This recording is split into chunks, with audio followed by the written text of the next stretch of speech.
Okay, well, the title of this exhibition came about from, a couple of things really. It was where I grew up. It was dominated by geographical headlands, and it's sort of like the Antrim coast was sort of kind of known for these headlands, and you would travel around and encounter another one. So it's kind of a mixture of a real kind of geographical feature, but it's also to do with the sort of the space in your head, the land that you create in your imagination and your thoughts and that. So it was a kind of, titles were important to me, so it was kind of a mixture of those two things that were going on. The work behind me, all this work was done in the last 6 months, and with all my work I start in the studio with the canvas and just pour paint onto the canvas and allow the kind of whatever gets created there to inform what I'm going to silkscreen on top. So as you can see, like,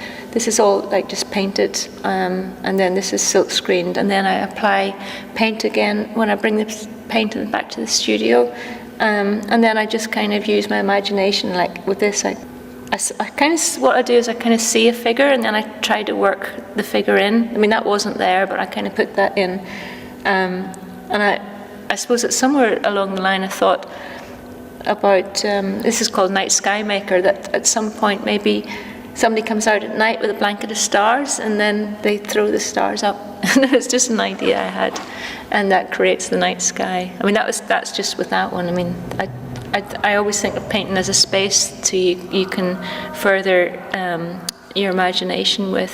Your wildflower heads are from a photograph I took outside my window of oxeye daisies. So that was the most recent work, and I quite liked the way it was sort of moving towards a more abstract, less kind of horizon, land, sky sort of image. It was more kind of like an overall, and was sort of trying to get a sense of something like slightly floating and unanchored. The flowers don't have any stems, and it was often trying to lock the painting down before I silkscreen. It's quite fluid, and then it's sort of the silkscreen sort of ties it in, I suppose, to some extent. Well, the harbour is, again, it's from some of them are from images that I find on the internet or in books, or some of them are images that I photographed myself, like this tree wooded area I photographed myself.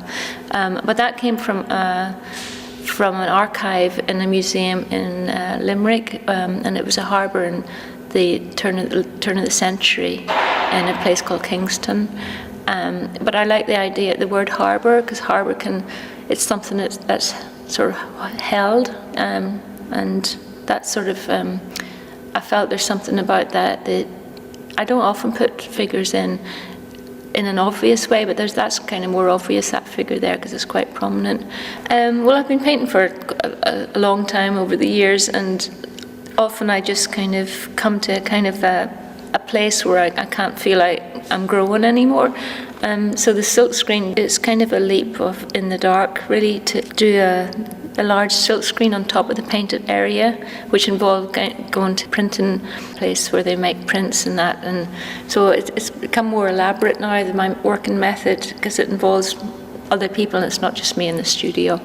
But it was just a kind of a way of just reigniting an interest in painting and image making, and it was kind of, I wanted to just have the image as it was instead of me changing it. It would just be like a kind of like, it wouldn't have any mannerisms. It would be something I would respond to, because a lot of my work deals with sort of some sort of duality, and with it I kind of respond to the image. It's kind of like a set thing that I kind of react against.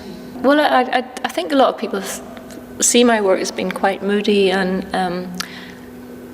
melancholic, and yeah, I think there is an element of that in the work. A kind of that the colours and image and everything can kind of be evocative and can contain an emotional pull, and I try and sort of work around that. And I don't know if I'm working around it just to question it, or if that's how I think or feel.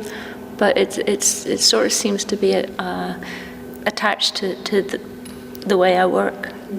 is that sometimes the light in the evening is so it's like the sky is brighter than the earth. The earth is really black, and then the sky is quite bright, and there's this contrast. And I find it's a really good time just to imagine, and I think it's quite magical that time of day.